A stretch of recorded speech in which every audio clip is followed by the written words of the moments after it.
Hello everyone, welcome to Apt IAS. आज का हमारा ये लेक्चर यूपी पीसीएस मेंस 2022 के एथिक्स रिवीजन की सीरीज़ का नेक्स्ट लेक्चर है, जिसमें हम कवर करेंगे ethics and human interface. So start करते हैं। सबसे पहले देखते हैं एथिक्स का मतलब क्या होता है। Ethics is a set of standards that a society places on itself which helps guide behaviour, choices and action. यहाँ पे देखो दो तीन की पॉइंट है जो हमें ध्यान में रख लें। First of all, society. Ethics are standards of a society, then helps us guide behaviour, choice and action. So जब भी हम एथिक्स के रेलेवेंस की सिग्निफिकेंस की बात करते हैं तो इस चीज़ को आप ध्यान में रखिएगा। Society and ABC, action, behaviour and choices. Further, ethics is what ought to be, क्या होना चाहिए, idealistic notion, that is ethics. Then standard of ethics applies to conscious human behavior. Conscious से मतलब है deliberate, जो हमारे नेचुरल इंस्टिंक्ट्स हैं या इम्पल्सिव बिहेवियर है विच इज़ अनकॉन्शियस और सबकॉन्शियस, उस पर हम स्टैंडर्ड ऑफ एथिक्स को अप्लाई नहीं करेंगे, because ethics are notion of right and wrong. तो वो कहाँ पे होंगे? जो कॉन्शियस एक्शन हमारे होते हैं उस पे ही अप्लाई होंगे एथिक्स के स्टैंडर्ड। ये आपको हेल्प करेगा while writing the case studies, जहाँ पे आपको ये आर्ग्यूमेंट देना होगा कि if there is something which is an impulsive reaction और बाद में उस इंसान के अंदर रिग्रेट है या कुछ भी है, तो उस केस में आपको दिखाना होगा कि in that scenario standard of ethics will not be applicable. वहाँ पे आप लॉ की बात करेंगे, डियोंटोलॉजी की बात करेंगे। ऑल्सो ऑफ द केसेस जहाँ पे एक चाइल्ड इन्वॉल्व होता है in certain social evil. For example, छोटा बच्चा है, भूखा है, उसने चोरी कर ली, तो एथिकल है, अनएथिकल है, क्या है? वहाँ पे एथिक्स नहीं अप्लाई होंगे क्योंकि उसकी कॉन्शियस चॉइस नहीं है, उसका कॉन्शियस बिहेवियर नहीं है, वो इंस्टिंक्टिव है और इम्पल्सिव बिहेवियर है। So that can help you while writing the case studies. अब देख लेते हैं एथिक्स और मोरालिटी में क्या अंतर होता है। Ethics morality generally common parlance में हम इसे इंटरचेंजेबली यूज़ करते हैं, but technically these are two different terms. सबसे पहले एथिक्स क्या है? एथिक्स अभी हमने पढ़ा है rules that a social system provides us with, और फिर how morality is different. Morals are own principle, ये इंडिविजुअलिस्टिक होते हैं। सोसाइटी में जो रूल्स सेट हैं, जो स्टैंडर्ड्स हैं, और मोरालिटी जो कि इंडिविजुअल का अपना बिलीव सिस्टम है। सो यहाँ पे यही है, when any of us does something we try to act according to what society believe is right, this is ethics. We listen closely to what our own beliefs about right or wrong are telling us, ये morality होती है। so this is how the two are different. अब अगर दोनों अलग अलग हैं तो ज़रूरी नहीं है कि दोनों कॉन्ग्रुएंस में ही हों, देयर इज़ अ पॉसिबिलिटी कि दोनों में फ्रिक्शन भी हो सकती है। तो उस केस में उसका क्या इम्पैक्ट आएगा? If both are in harmony, positive क्या होगा? सोशल कैपिटल जनरेट होगी, सोसाइटी में पीस और हार्मनी रहेगी, इंडिविजुअल के लिए कॉग्निटिव ईज होगी क्योंकि आपके भी वही वैल्यूज हैं जो सोसाइटी के हैं, तो कोई फ्रिक्शन नहीं है, कोई कॉन्फ्लिक्ट नहीं है। So that will promote emotional and mental wellbeing. Concern क्या हो सकते हैं? स्टैग्नेशन इन सोसाइटी, क्योंकि जो भी रूल्स एक बार सेट हो गए हैं but with time things will change, dynamic change हो जाते हैं, कॉन्टेक्स्ट चेंज हो जाते हैं। But if ethics are same तो एक सोसाइटी में स्टैग्नेशन आ जाएगा। इट कर्व रैशनैलिटी, और ह्यूमन का जो एक क्रिटिकल एस्पेक्ट है वो होना चाहिए इनक्विजिटिवनेस और क्वेश्चनिंग द एग्जिस्टिंग नोशंस। ये काफ़ी सारे लीडर्स ने इसकी बात की है, फॉर एग्जांपल स्वामी विवेकानंद जी और सोक्रेटिस, तो जो फिलोसफर थे उन्होंने भी क्वेश्चनिंग की बहुत ज़्यादा सिग्निफिकेंस हाईलाइट की है। बट अगर हार्मनी में है तो क्वेश्चनिंग आप करेंगे ही नहीं। It also promote groupism, for example khap panchayat के जो नेगेटिव एस्पेक्ट हैं हम अक्सर पढ़ते ही रहते हैं, फॉर एग्जाम्पल सोशल बॉयकॉट और honour killing. So these are the concern if the ethics and morality are in harmony. If not in harmony, then concern क्या हो सकते हैं? सोसाइटल कॉन्फ्लिक्ट होगा, अनार्की है, सब बोलेंगे मेरा ये बिलीफ सिस्टम है, मैं तो यही मान के चलूँगा या चलूँगी। So there could be chances of anarchy. Crisis of conscience for the individual, dissonance होगी उसको, क्योंकि अगर आपके वैल्यूज़ अलग हैं, जो सोसाइटी में प्रेवलेंट है वो अलग है, तो you will be judged, you will be labelled, you have to give a lot of explanations for your own belief system. तो एक डिजोनेंस होने के चांसेस बढ़ जाएंगे। फिर इंडिविजुअलिज्म को बढ़ावा देते हैं, सब ने अपना अपना बिलीफ सिस्टम बता दिया and everybody is following their own belief system, तो इंडिविजुअलिटी की बात हो रही है, इंडिविजुअलिज्म की बात हो रही है। So that is also a concern for the overall social harmony. Positive effect क्या आ सकते हैं अगर वो हार्मनी में नहीं है मोरालिटी और एथिक्स? तो पॉजिटिव क्या होगा? सोशो कल्चरल चेंजेस आएंगे। अभी हमने ऊपर बात की कर्व रैशनैलिटी, अगर हार्मनी में नहीं है तो you will question the business as usual approach, जो भी चल रहा है आप क्वेश्चन करेंगे। Then it will bring social cultural reforms driven by principle of rationalism, humanism और universalism, and these are the basis of socio cultural reform in India. जो late 18th century और 19th सेंचुरी के जो socio cultural reforms हैं, those are driven by these principles.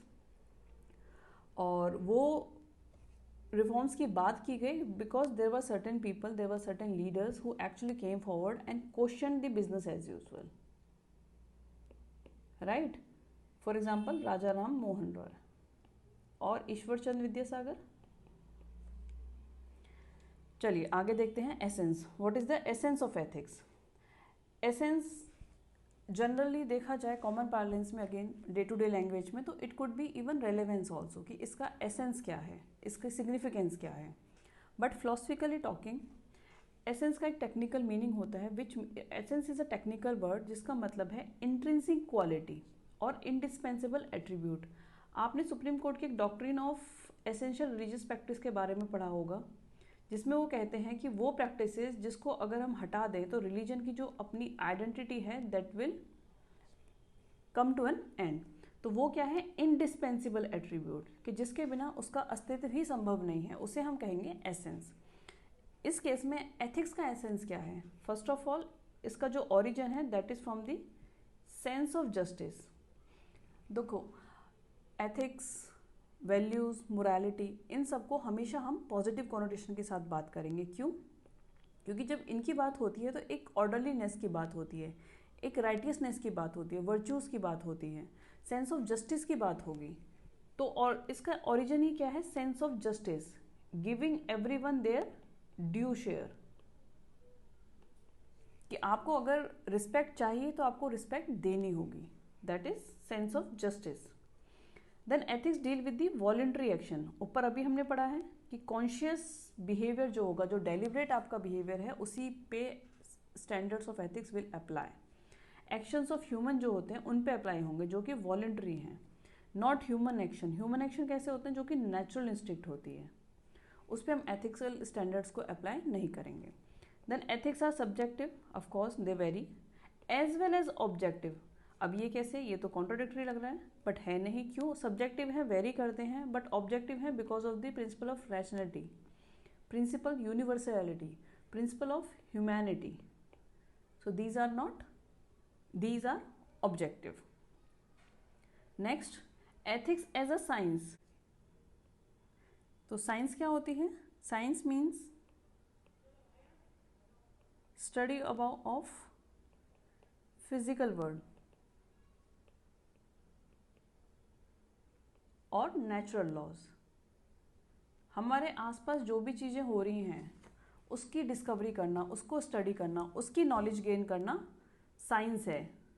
Physical world की बात कर रहे हैं, टेंजिबिलिटी की बात कर रहे हैं। और जो अगर हम एथिक्स को एज ए साइंस देखें, टेंजिबिलिटी की यहाँ पे एक फिनोमेना लेके आया जाए अगर, तो क्या होगा? It is concern with an end. यहाँ पे हम किस चीज़ की बात करेंगे? We will study about, will the gain knowledge about the end, कि हमें कोई भी चीज़ करनी क्यों है, why to follow ethics, what is the purpose of it, what is the summum bonum. यहाँ पे मैंने 3 एग्जाम्पल्स दिए हैं, चारवाक। इनका अगर एंड देखा जाए तो मटेरियलिज्म। सो चारवाक की फिलॉसफी से मटेरियलिज्म को भी हम एथिकल डायमेंशन में डाल सकते हैं। जैनिज्म के लिए क्या था? कि आप कैवल्य ज्ञान प्राप्त कीजिए एंड रिसाइड इन सिलसिला फॉर एवर। बुद्धा के लिए है निर्वाण। विच मीन्स सेसेशन ऑफ दुख, जो इनका थर्ड नोबल ट्रुथ है. So these are the different ends. तो एथिक्स एज अ साइंस जब भी हम बात करेंगे, हम एंड की बात करेंगे. Then ethics are what ought to be, ये हम इसको पहले ही पढ़ चुके हैं. अब हमने ये तो देख लिया कि एथिक्स क्या है. Now let's see what ethics is not. Ethics क्या नहीं है. एथिक्स रिलीजन नहीं है. क्यों? क्योंकि जो एथिस्ट हैं वो भी एथिकल हो सकते हैं. जैनिज्म और Buddhism are the two sect which are atheist and yet having very ethical principles in their sects. Then ethics is not law, क्योंकि लॉ भी अनएथिकल हो सकते हैं. For example capital punishment. Not feelings, क्योंकि impulsive response जो होगा उस पर तो एथिक्स अप्लाई भी नहीं होंगे. एथिक्स तो हमारे तभी अप्लाई होते हैं जब हम वॉलंटरी एक्शन की बात करते हैं, कॉन्शियस चॉइसेस की बात करते हैं. Then ethics are not custom और ट्रेडिशन ऑल्सो, क्योंकि वो भी अनएथिकल हो सकते हैं. फॉर एग्जाम्पल सती और female genital mutilation. Then ethics is not even a majority opinion. Just because सब लोग उसकी बात कर रहे हैं, it is accepted by majority of the people, that does not mean कि वो एथिकली हो. ऊपर जो हमने सोसाइटी और इंडिविजुअल के डिफरेंसेस की बात की थी, उसका जो अंडरलाइंग प्रिंसिपल है वो यही है. सोसाइटी और इंडिविजुअल के बीच में डिफरेंसेस कब आएंगे? एक केस तो वो हो सकता है जहाँ पे individual having a certain negative belief system, right, for example terrorism. But then there are certain majority opinion which could be unethical also, and if this is the situation, उस केस में क्या होगा? सोशो कल्चरल रिफॉर्म्स आ जाएंगे. ठीक है, अब बात करते हैं डिटर्मिनेंट्स की, कि वो कौन से फैक्टर्स हैं जिनके बेसिस पे एथिक्स को डिटरमाइन किया जाता है. कौन कौन से फैक्टर रोल प्ले करेंगे? सबसे पहले प्लेस, कि कौन सी जगह पर है. अलग जगह के अलग एथिक्स होंगे. मान लीजिए इंडिया की बात करें तो लिव इन रिलेशनशिप का एग्जाम्पल ले लेते हैं. ऑल्दो लीगली इस चीज़ को एक्सेप्ट किया जा चुका है, बट सोसाइटी ने अभी भी लिव इन को उस लेवल पे एक्सेप्ट नहीं किया है. Still considered unethical. यूएसए में इट्स नॉर्मल. पर्सन की बात करें, जो भी हमने बात की कि डिटरमाइन फैक्टर डिटरमाइन करने के लिए सोसाइटी के कोई प्रेवलेंट एथिक्स हैं, and individual will come question it and bring reform, तो उससे भी हमारे एथिक्स डिटरमाइन होंगे. देन कॉन्टेक्स्ट की बात करें तो यहाँ पे हम बात करेंगे इंटेंशन की. फॉर एग्जाम्पल, तो क्या आप इन दोनों को एथिकल कहेंगे? नहीं, बट दोनों में एक्ट तो सेम है. सोल्जर ने जो किल किया है वो उसकी डियोंटोलॉजी है, वो उसकी ड्यूटी है for the national security. But when a one person kills another in rage or revenge or otherwise takes a life, so that will be considered illegal as well as unethical, right? Then time की बात करें, ancient time पे जो हमारे ethical norms थे, medieval में जो थे, मॉडर्न में जो थे, 21st सेंचुरी में जो है, इनमें डिफरेंसेस हम देख सकते हैं. जब भी हम हिस्ट्री पढ़ते हैं तो we can see how the societies has evolve. फिर उनके जो एथिकल नोशंस थे, नोशन ऑफ राइट और रॉन्ग, वो कैसे इवॉल्व हुए हैं. तो time also plays a critical role in determining the ethics. उसके बाद कुछ स्पेसिफिक फैक्टर की बात करते हैं. ये हमने ब्रॉड फैक्टर की बात की, और हम स्पेसिफिक फैक्टर की जब बात करेंगे तो अगर एक प्लेस की भी बात करते हैं हम, जो कि ब्रॉड फैक्टर है, उसमें भी specific factor will play the role जिसके बेस पे एथिक्स डिटरमाइन होते हैं. जैसे कि political structure. Now think of a democratic state and think of a theocratic state. क्या यहाँ पे एथिकल डायमेंशंस डिफरेंट हो सकते हैं? बिल्कुल. देन लेवल ऑफ नॉलेज, जो हमने यहाँ पे इंडिविजुअल रिफॉर्म्स की, जो हमने यहाँ पे भी इंडिविजुअल्स की बात की है who brought the socio cultural changes और रिफॉर्म्स, उनको लेवल ऑफ नॉलेज उनका इंक्रीज हुआ, उन्होंने पढ़ाई की, they were expose to the education. उससे क्या है, लेवल ऑफ नॉलेज बढ़ा. रॉन्ग एंड राइट का जो एक आस्पेक्ट है वो चेंज हुआ. तो स्पेसिफिक फैक्टर भी मैटर करेंगे. Then intensity of change in society, this change is with respect to the development.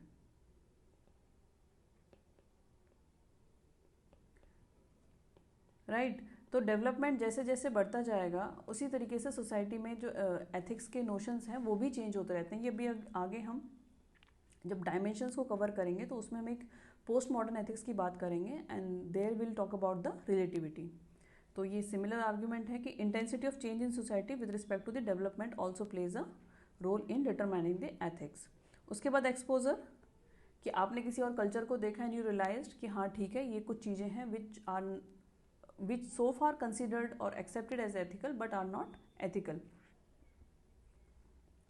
जैसे कि ट्राइबल पीपल, काफ़ी सारे अनएथिकल कल्चरल एस्पेक्ट्स हैं लाइक विच हंटिंग, तो इस तरह के एस्पेक्ट्स को they are giving up.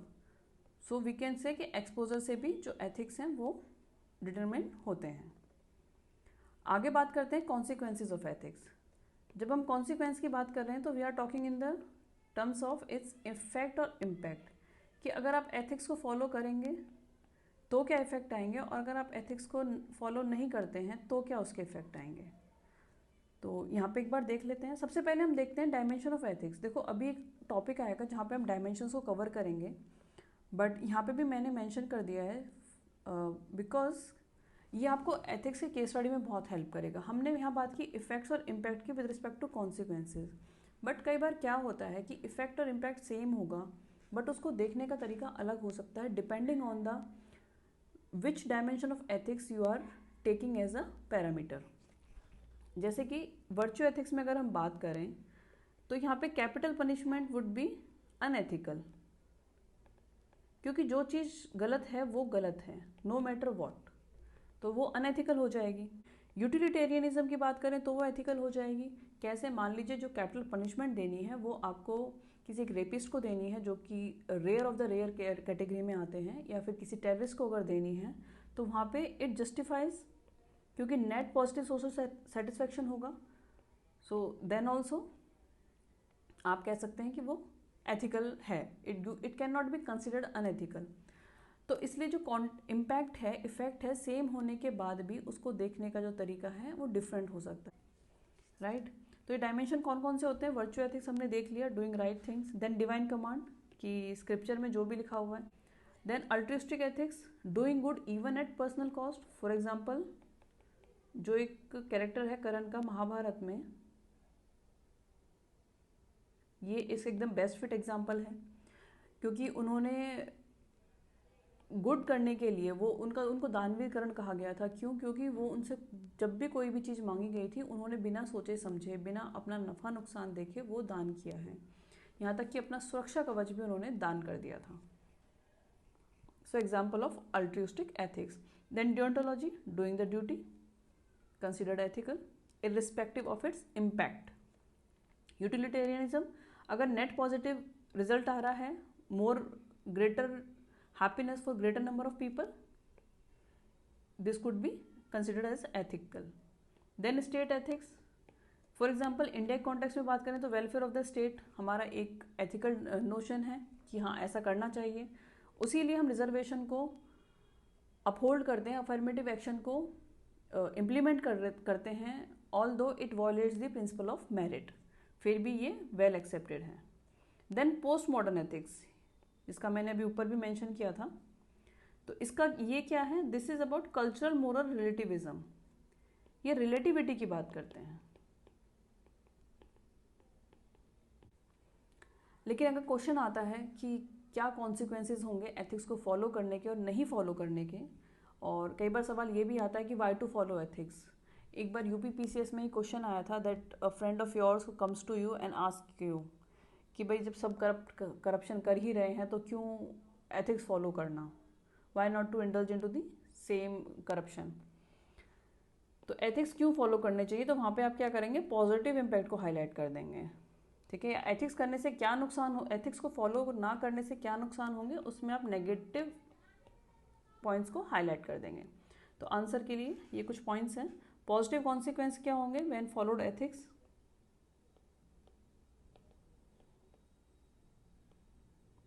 Personal context में सेल्फ एक्चुअलाइजेशन, सम्मम बोनम की जो हमने बात की है, आप जब एथिक्स को फॉलो करते हो तो you actually goes to the higher level of development, ये भी यूपीपीसीएस का एक क्वेश्चन आ चुका है। देन सेल्फ प्रिजर्वेशन, क्योंकि आप एथिक्स फॉलो कर रहे हो तो इंटरनल कॉन्फ्लिक्ट नहीं होंगे, डिसोनेंस नहीं होगी, उससे क्या होगा? You will be able to preserve your self, you live with the dignity. Social esteem and confidence, and then social responsibility. जैसे हम कॉन्स्टिट्यूशन में फंडामेंटल ड्यूटीज़ की बात करते हैं, ऐसे ही सोसाइटी का मेंबर होने के नाते हमारी जिम्मेदारी बनती है कि हम एथिक्स को फॉलो करें। तो उस केस में by following ethics you also uphold the social responsibility. Administration में बात करें तो इफेक्टिव डिसीजन मेकिंग होगी, क्योंकि आप एथिक्स को जब अप्लाई करोगे तो एनलाइटेंड सब्जेक्टिविटी का एप्लीकेशन होगा। That means not only the rule based, not only the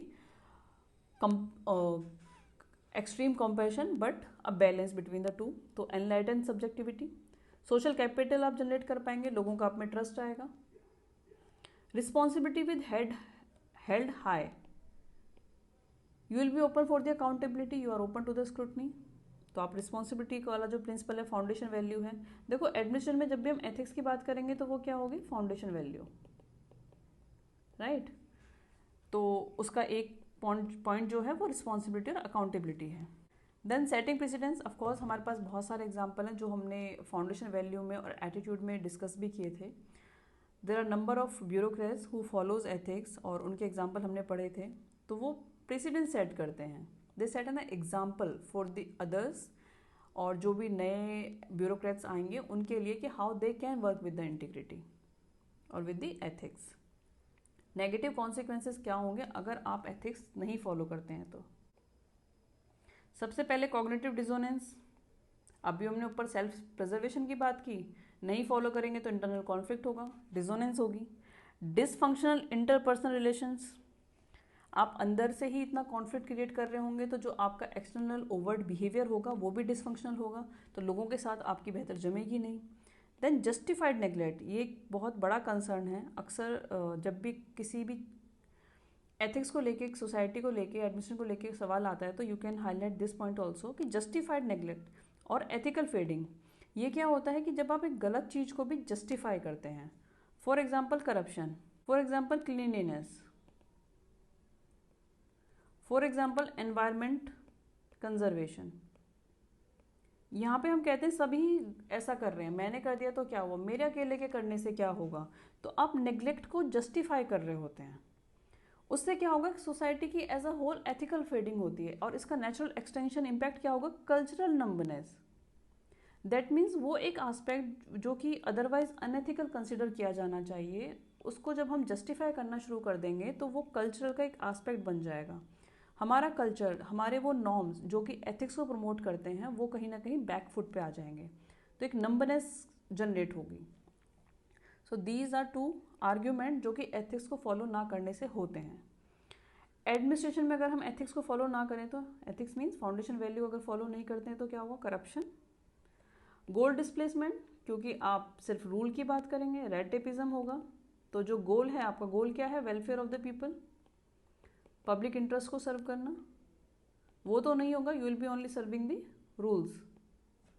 then escapism, instead of taking the responsibility you will look for the opportunity to escape. Oligarchy, that means power orientation, right. अगर ethics नहीं होंगे तो आपको क्या चाहिए होगी, power चाहिए होगी, पोजीशन चाहिए होगी, you will work for that instead of working for the public interest. तो ये एथिक्स ना फॉलो करने के कॉन्सिक्वेंसेज हैं in the administration. And next topic would be dimension of ethics.